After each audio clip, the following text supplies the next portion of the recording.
but it's about who can control labour more than the others, and who's better organised. And all of these laws are about tying workers down. Because really, if they really wanted to protect working people, and if the European Union was about protecting European Union, then what it would do, first of all, it would bring the migrant workers bill in, which would stop the attacks that would take place against these workers. The sole reason they don't want to bring these migrant workers bills in is because it allows the employers to bring a better, flexible army of workers to come in to undermine the people that have built up paying conditions over decades and centuries. That's what the issue is about.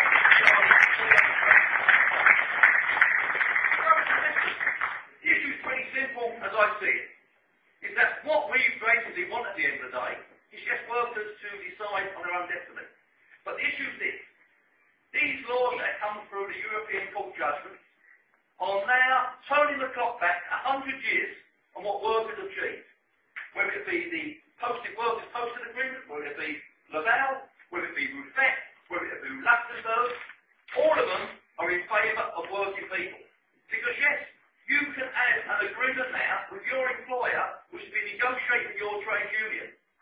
And the reality is now that under the posted workers agreement, all they have to do is pay the minimum rate of pay according to the agreement they've got in that nation's country where the people come from. So if you bring workers into Latvia, the minimum you have to pay is the nationality minimum rate of pay that applies with it. That's why the dispute in Lindsay that took place, where the BNP jumped on the bandwagon for a very short period of time, and Gordon Brown, by the way, he threw the flag picture on the plane by taking British jobs for British workers. What are they doing British jobs for British workers?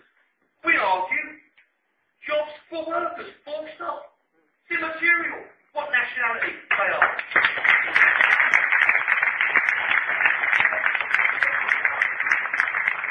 Purely an accident of birth. Down at the Isle of Wight, there's an occupation by our members on a wind turbine farm called Lisbon. We've tried to defend wind turbine energy in Great Britain. And I'll tell you what, I don't know what nationality are they down there.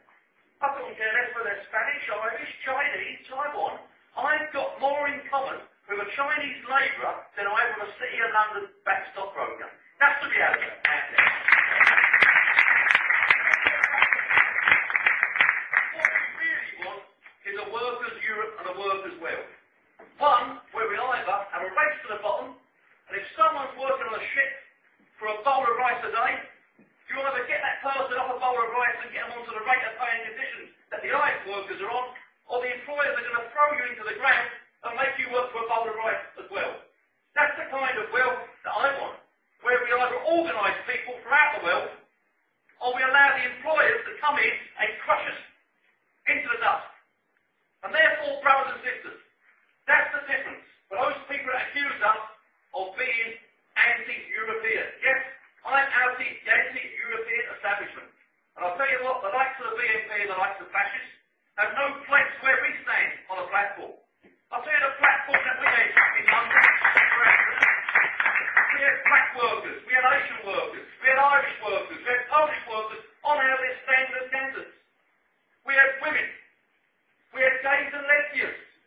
Someone phoned me up and said, I understand, Mr. Crowe, from the Times you've got gay and lesbians on your list. So what? I said, why are they on your list? They're not affected by the European Union the same as you. I said, and more importantly, they can teach about discrimination. Because they can discriminate it for centuries. And they can teach the trade union movement about discrimination as well. That's why they're on our list. We've got two options, I see it. We either have a bossy Europe and a bossy's world, or we have a workers' Europe and a workers' world. And my view, by voting no in Ireland, will give us the opportunity, not only the last time you've done it, but give us the opportunity to reignite the rest of the campaign across the length of the European Union, that what we stand for is fairness, justice and employment rights, and not profits and corruption and the actually liberty that these employers take of workers. It's a pleasure being here tonight, not only amongst the Irish people, but amongst my own members that to work and operate in the island of Ireland. And I hope you once again recognise the fact